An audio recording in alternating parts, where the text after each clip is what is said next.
শুভ ভাইফোঁটার শুভেচ্ছা ও আন্তরিক ভালোবাসা দাদা ভাইরা এবং ভাইদের জন্য আমার তরফ থেকে অনেক অনেক ভালোবাসা। তোমরা সবাই কেমন আছো? আশা করি সবাই ভালো আছো। আমিও তোমাদের ভালোবাসায় ভালো আছি। চলে এসেছি মায়েদের বাড়িতে ভাইকে ফোঁটা দেওয়ার জন্য, কিন্তু মা তো বাড়ি নেই, মা তো অসুস্থর কারণে নার্সিংহোমে ভর্তি আছে। তো সেই কারণে আমরা বেরিয়ে পড়েছি। আমাদের একটা ভিক্ষা মা আছে আমাদের বাড়ির সামনে, তো তাদের বাড়িতে একটা ছোট্ট করে আয়োজন করা হয়েছে ভাই ফোঁটা দেওয়ার জন্য। তো আমরা সবাই মিলে বেরিয়ে পড়েছি সেইখানটায়। তো বন্ধুরা সবাই দেখতে থাকো, সবাইকে অনুরোধ রইল প্রথম থেকে শেষ পর্যন্ত ভিডিওটা দেখার জন্য। সবাইকে আমার তরফ থেকে অনেক অনেক ভালোবাসা।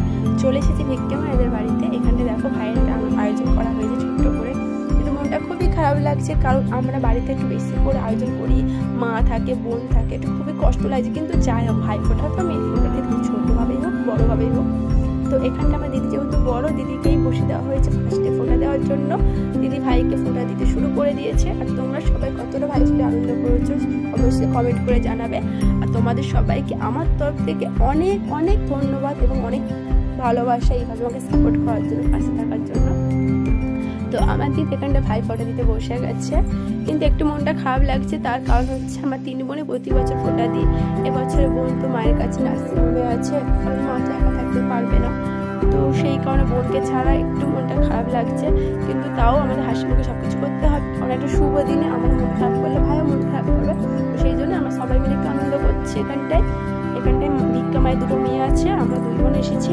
ওর 4 জন মিলে ভাইকে এখানে আমরা ফোঁটা দেবো। তো সবাই মিলে আমার ভিক্ষা মায়ের বাড়ি চলে এসেছি। আমি, আমার বোন, আমার ছেলে মেয়ে, আমার ভাই, আমার দিদি, আমার দিদির মেয়ে। তো সবাই মিলে আমার গাড়ি করে 2 গাড়ি করে আমরা বাড়িতে, মানে মায়ের বাড়িতে চলে এসেছি, ভিক্ষা মায়ের বাড়িতে। বাপি ঘরে আছে, বাবার জন্য খাওয়া দাওয়ার পাঠিয়ে দেবো। তো এখানটায় মা খাওয়া দাওয়ার জন্য আয়োজন করেছে। মাকে ফোন করে বলেছিল যে মেয়েরা যেহেতু দুপুরবেলা আসবে, রান্না বান্না করতে হবে না, এখানটায় খাওয়া দাওয়ার আয়োজনটা করে দিচ্ছি। তো আমরা সেই কারণে ভিক্ষা মায়ের বাড়িতে চলে গেছি। ওখানটায় গিয়ে আমরা ভাই ফোঁটা দিতে শুরু করে দিয়েছি। আর দেখো আমরা ভাই ফোঁটা দিচ্ছি, হাসাহাসি করছিলাম। আমার ভাই বলছে তুমি কি ভিডিও ছাড়া কিছুই জানো না, এটাও তোমার ক্যামেরা বন্দি করতে হবে। আমি বললাম হ্যাঁ, সবাই একটু দেখুক আমরা কতটা আনন্দ করেছি। তো আমার ভাইকে মিষ্টি খাওয়াচ্ছি। তখন বাজে 2:45-র সময়, দুপুর 2:45-র সময় আমরা ভাই ফোঁটা করছি। আসলে মানে এখানটা ননদরা আসে, বরে আমার বরকে ফোঁটা দিয়েছে। তো এইসব হয়ে যাওয়ার পরে আমরা বাড়ি গেছি। বাড়ির থেকে দেখতে পাচ্ছি ঘরে এক হাঁটু হয়েছে, কত বুঝিয়ে দিদি এলো। তারপর ভিক্ষা মায়ের বাড়িতে আসতে তো অনেকটা দেরি হয়ে 2:45 বাড়িতে আমরা ভাই ফোঁটা দিচ্ছি। এই জ্যাকেটটা আমার ভিক্ষা মায়ের মেয়ে। এই বোনটাও ফোঁটা দিচ্ছে, আরও একটা বোন ফোঁটা দিয়েছে, কিন্তু তখন ভিডিওটা আমার করা হয়নি। ফোঁটার পরেই দেখো আমরা বসে আছি বাইরে বাগানেতে, আর আমাদের ভিক্ষা মায়েটা। তো মা আমাদের জল দিল। আমি একটু রোগা আছি বলে আমাকে সবাই একটু কোলে নেয়। ভাগ্যিস মোটা হয়নি, মোটা হলে আমাকে কেউ কোলে নিত না। আমি রোগা হয়েছি বলে সবার কোলে করে আদর খাই। দিদির কোল থেকে বরের কোলে আমি চলে গেছি। আর ভাইকে বলছি প্রীতম একটু তাকাতো, ও তো মোটেই তাকালো না, বলছে না তুমি শুধু ভিডিও করছো, ভিডিও আমার ভালো লাগে না। ওই দেখেছে মুখটা ঘুরে নিয়েছে। আর এই দেখো, এইটা কি সুন্দর একটা ফুল, এটা কি ফুল, কি মোরগ ফুল না কি ফুল বলে, আমার ঠিক ওরকম ধরনের একটা ফুলের নাম হবে। তো যাই হোক, ফুলটা দেখতে সুন্দর লাগছিল, তোমাদেরকেও ফুলটা শেয়ার করলাম, কেমন ফুলটা বলবে। আর এই দেখো আমার পাগলামি শুরু করে দিয়েছি, কারণ এখানটা টক গাছ, কি কামরাঙা না কাঙল, কি বলছে কামরাঙা বলে। যাই হোক, এই গাছটা দেখতে পেয়ে নিজেকে সামলাতে পারলাম না, কামরাঙা পাততে আমি উপরে গাছের উপরে উঠে পড়েছি। আর নিচ থেকে গোড়াচ্ছে আমার মেয়ে আছে আর দিদির মেয়ে আছে। আমার দিদির মাঝে মানে তুমি বড় বড় দেখে পারো, নিচ থেকে গোড়াচ্ছি, আমার মেয়েও গোড়াচ্ছে। আর আমার বড় ভিডিও করতে ব্যস্ত, আমার ভিডিও করে দিচ্ছে আর কি। আর কিন্তু বিশ্বাস করো, এতগুলো কামরাঙা পেরেছি, কিন্তু মাত্র 2টো খেতে পেরেছি। তার কারণ তোমরা আমার গলার ভয়েস শুনে বুঝতে পারছো শরীরটা খুবই খারাপ, ওষুধ চলছে। আর ওষুধ চলে তো টক খাওয়া যায় না, সেই কারণে মাত্র তোমার বড় 2টো খেতে দিচ্ছি। তারপর আমাকে বলছে একটাও খাবে না, তো সেই জন্য 2টোর বেশি খেতে পারিনি। ওরা বাচ্চারা সবাই মিলে খেয়েছে, আনন্দ করেছে। আর আমার বোনটি দেখো জল খাচ্ছে, মানে শরবত দিয়েছে, যেটা মা শরবত খাচ্ছে আর কামরাঙাগুলো ঘোরাচ্ছে।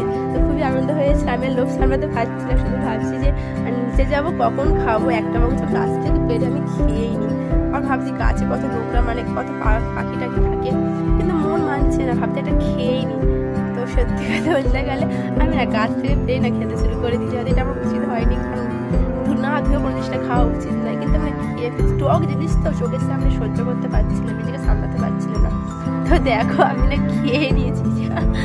ও কি দারুণ! আমার তো এখন থেকে আমার জিভে জল চলে এলো। আমার খুবই ভালো লাগে টক খেতে, পছন্দ করি। তো আমার অনেকগুলো কামরাঙা পাড়া হয়ে গেছে। আমার বড় বলতো সব গাছ ফাঁকা করে দিয়েছে। আমি বললাম না না, এত সুন্দর এত বড় গাছ, আমি কটা পেরেছি, একদমই ফাঁকা হবে না। তো মায়ের বাড়িতে আমাদের খাওয়া দাওয়া হয়ে গেছে, খেয়ে দিয়ে আমরা বেরিয়ে পড়ি, তখন 4:30 বাজে আমরা বেরিয়ে পড়েছি। দেখো ঘরেতে গিয়ে মানে মায়ের বাড়িতে গিয়ে ছেলে মেয়েকে দিদিকে সবাই বাড়িতে আছে, আর বেরিয়ে পড়েছি আমি, আমার বর আর আমার ভাই। কোথায় যাচ্ছি বলো তো বন্ধুরা, দেখতে থাকো, অবশ্যই তোমরা সব বুঝতে পারবে। তো চলো বলেই দিই, এখন আমি আমার বর আর আমার ভাই যাচ্ছি, আমার মা তো নার্সিংহোমে আছে তাই যাচ্ছি মায়ের কাছে, কারণ যেহেতু সেখানে বোন আছে, বোনের তো মনটা খারাপ হয়ে আছে অবশ্যই। তো চলো আমরা চলে এসেছি আমাদের নার্সিংহোমে এসে গেছি, মানে মা যেই নার্সিংহোমে ভর্তি আছে। অনেকেই জিজ্ঞাসা করেছিল মা কোন নার্সিংহোমে আছে, ঠিকঠাক মতো বলতে পারিনি। তো এই নার্সিংহোমের নাম হচ্ছে অ্যাপোলো নার্সিংহোম। তো এখানটা আমরা চলে এসেছি, কিন্তু বোন একদমই জানে না যে যেহেতু আমরা এখানে এসেছি, ওকে বলে আসিনি, ওকে একটু আনন্দ দেবো বলে আমরা না বলেই চলে এসেছি। দেখো আমরা নার্সিংহোমে নেমে গেছি, এবার সিঁড়িতে উঠে যাবো। আমার বড় বলছে চলো চলো, আমি বলছি তোমার পেছন পেছন এসো, আমি আগে আগে যাচ্ছি। তো আমার বোন তো দেখে আমাদের মানে চোখ মাথায় উঠে গেছে যে এইসব করেছি, আমরা তো বুঝতেই পারিনি। তো আমাদেরও খুব ভালো লাগলো বোনের এই আনন্দটা দেখে। ওই মা বসে আছে বেডে, এখানে একটা বেডে ছিল, সে ওটিতে গেছে, ওটি হচ্ছে বলে। তো ঘরটা খুব অন্ধকার লাগছিল, ওই জন্য আমি সবকটা লাইটগুলো জ্বালিয়ে নিলাম। আর আমার বোন তো খুবই খুশি হয়েছে যে মিসদি থ্যাংক ইউ, তুমি আমাকে মানে এই যে এখান থেকে বঞ্চিত করলে না, যে আমি ভাইফোঁটা দিতে পারলাম না বলে আর কি। আর জানো তো আমার বোন প্রতি বছরই ভাইফোঁটা দেওয়ার সময় এই ভাইফোঁটার মধ্যে বলতে হয়, ভাইয়ের কপালে দিলাম ফোঁটা, জমের দুয়ারে পড়লো কাটা, যমুনা দেয় জমকে ফোঁটা, আমি দিই আমার ভাইকে ফোঁটা। এই মন্ত্রটা বলতেই পারে না, আমি বলে দিচ্ছি আর বলছি। আমার ভাই হেসে পাগল, বলেছে ছুটকি, আমার বোনকে আমার ছুটকি বলে রাখি, ছুটকি ফোঁটা দিচ্ছে, তুমি বলে দিচ্ছ, এটা কিন্তু হবে না। তো আমি বললাম তো তোর মনে নেই, তাই তো আমি বলে দিচ্ছি। আর মাথায় ধান পড়েছে, আমার মা ধানগুলো সব বার করে দিচ্ছে, বলছে ওটাই মাথায় চুলকাবে, তখন চুলের ভিতরে ঢুকে যাবে। আমার ভাই ওকে মানে বোন ভাইকে মিষ্টি খাওয়াচ্ছে, আর আমরা সবাই হাসতে ব্যস্ত, খুবই আনন্দ লাগছিল যে বোনকে তো দিতে পার, মানে বোন ভাইকে তো ফোঁটা দিতে পারলো, অনেকটাই খুশি হয়েছে। আর ভাই বসে আছে, মা বসে আছে, সবাই মিলে বসে আছে। চলো বন্ধুরা, এখানে আমি আরেকটা কাণ্ড ঘটিয়েছি। তো কি কাণ্ড ঘটছে তোমরা দেখো। এখানটা আরো আমি দুটো দাদাকে ফোঁটা দিয়েছি, ভাই ফোঁটা দিনকে তাদেরও আমি পরিচিত করতে দিইনি, তারা যেহেতু বোনেদের কাছে যেতে পারেনি, তাদের ডিউটিতেই ব্যস্ত, তাই না বলো। এমন একটা শুভ দিনে তারা বোনেদের কাছে ফোঁটা দিতে ইচ্ছা হলো, যেতে পারছে না। তো আমি বললাম চলো আমি তোমাদের ফোঁটা দিয়ে দিই। তো এই দাদারা সত্যি ভীষণ খুশি হয়েছে যে আমাদের নার্সিংহোমে কাজ করি, আমাদের তো এরকম কেউ ভালোবাসা দেয়নি বোন, তোমাকে অনেক ধন্যবাদ আমাদেরকে এতটা সম্মান দেওয়ার জন্য। আমিও খুব খুশি হয়েছি দাদাকে ফোঁটা দিতে পেরে। আমার বোন বলছে তোমাদেরকে একটা ভিডিও আমি নিতে পারি, তখন দাদা ভাইরা বলছে অবশ্যই ভিডিও নাও বোন। আর দেখো এই একটা দাদা ভাই, এই দুটো দাদা ভাই ভীষণ ভীষণ ভীষণই ভালো। যেহেতু আমি তো সেদিনকে মায়ের অপারেশন হয়েছিল, 7 ঘন্টায় ছিলাম, দাদা ভাইটা ব্যবহারগুলো কথাবার্তা খুবই ভালো, কখন কি লাগে প্রচণ্ড দেখাশোনা করে, খুবই ভালো। তো এই দুটো দাদা ভাই আমাকে দুটো চকলেটও পাঠিয়েছে, আমি চলে এসেছিলাম আমার বোনের কাছ থেকে, দুটো ডিয়ার মিল্কের সেট পাঠিয়েছে। তো দাদা ভাই তোমাদেরকে থ্যাংক ইউ, আমার পছন্দের খাবারটা আমি হাতে পেয়ে আমি ভীষণ খুশি। তো চলো নার্সিংহোম থেকে আমি বিদায়। আর আসার পথে আমার মায়েদের বাড়ির সামনে ঠাকুর ওঠে, মাটির ঠাকুর ওঠে, তো সেইখানটায় খেলা হচ্ছে হাড়ি ভাঙা খেলা, অনেক কিছুই খেলা এখানটা আয়োজন হয়েছে, কিন্তু এই খেলাটি আমার লাস্ট দেখা, মানে শরীর টানছিল না, শরীরটা খুবই খারাপ লাগছিল। আর সকাল থেকে এখান থেকে ওখান থেকে সেখানে গেছি, শরীরটা একদমই মানছিল না, ওই জন্য যাই এই খেলাটা একটু দেখছি, যে তোমাদেরকে দেখালাম ভিডিওটা। তো তোমাদের পারে মানে এই খেলাটা কোথায় কোথায় মানে তোমাদের পারে হয় কিনা অবশ্যই কিন্তু কমেন্ট করে জানাবে। আর নতুন হয়ে তাহলে প্লিজ চ্যানেলটাকে সাবস্ক্রাইব করে দেবে, পাশে থাকবে, আর লাইক কমেন্ট করতে কিন্তু একদম ভুলবে না। তো চলো আমাদের একটা ঠাকুমা বাসনে রেডি হয়ে চলে আসছে, তো অনেকটাই আসছে, তো দেখা যাক উনি কি হাঁড়িটা ভাঙতে পারবে না পারবে না। তো চলো তোমরাও আমার সাথে খেলা দেখতে থাকো। ঠাকুমাটা আসছে, সবাই পেছন থেকে হাততালি দেওয়া হচ্ছে, অনেক কিছু বলছে, ঠাকুমা পেছনে ঠাকুমার সামনে, এখন সবাই মিলে বলছে, সবাই এখন বৌদিও ভিডিও করছে, আমার বৌদি হয়, উনিও ভিডিও করছে ওনাকে নিয়ে। দেখো হাঁড়িটা ভাঙবে কি দেখো তো সবাই, দিল দিল দিল দিল কোথায় দিল দেখি, আর একটুর জন্য হাঁড়িটা ভাঙতে পারলো না। তো যাই হোক হাঁড়িটা ভাঙতে পারো বা নাই, এই যে আনন্দ করে যে সাহস করে খেলতে এসেছে, এটাই কজন পারে, তাই না। এই দেখো এবার আমার ভাই নেমে গেছে মাঠে, আমার ভাইয়ের অবস্থাটা দেখো, ভাই কত সুন্দর হাঁড়িটা ভেঙেছে, তোমার দেখলে সবাই অবাক হয়ে যাবে, কি চান্স, এক চান্সে হাঁড়িটা আমার ভাই ভেঙে দিলেন। এই দেখো আমার ভাই হাঁড়ি ভাঙা হয়ে গেল, সবাই হাততালি দাও, আমার ভাই হাঁড়ি ভেঙেছে। একটুখানি এসেই ব্যাস টিকেতে পা দিয়ে দিয়েছে একদম। আমার বলছে মিস আমার কোনো টেনশন নেই, আমি তো কমিটির ছেলে, আমি যদি হাঁড়িটা ভাঙতে পারি আমাকে গিফট দেবে না। না পারলেও গিফট দেবে না, তাহলে আমি না ভাঙতে পেরেই ভালো।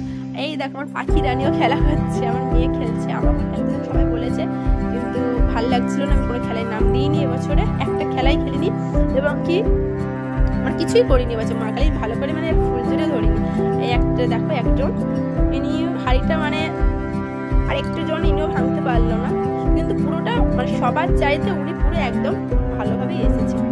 আবার কোন হাতে বাঁশটা নিয়েছে দেখো, একটুখানি সামান্য, আমরা তো সবাই ভেবেছিলাম আমার ফাটিয়ে দেবে, কারণ পুরো দেখো হাড়ির সমানে সমানে কিন্তু বাঁশটা ধরে আছে, কিন্তু একটুখানির জন্য উনিও পারল না। আমার সাইড বিচারে তো হয়তো আমার হাড়িটা ভাঙতে পারবে, কিন্তু না, উনিও হাড়িটা ভাঙতে পারলো না।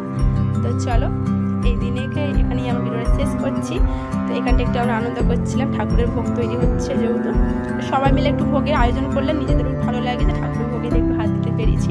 তো বন্ধুরা চলো, ভিডিওটা অনেকটাই বড় হয়ে গেছে, ভিডিওটা কেমন লাগলো অবশ্যই কমেন্ট করে জানাবে, নতুন হলে চ্যানেলটা সাবস্ক্রাইব করে পাশে থাকলে লাইক কমেন্ট করে দাও। বন্ধুরা সবাই ভালো থেকো, সবাইকে অনেক অনেক ধন্যবাদ, অসংখ্য ভালোবাসা এইভাবে সাপোর্ট করার জন্য। সবাই সুস্থ থেকো, সবাই ভালো থেকো। এখন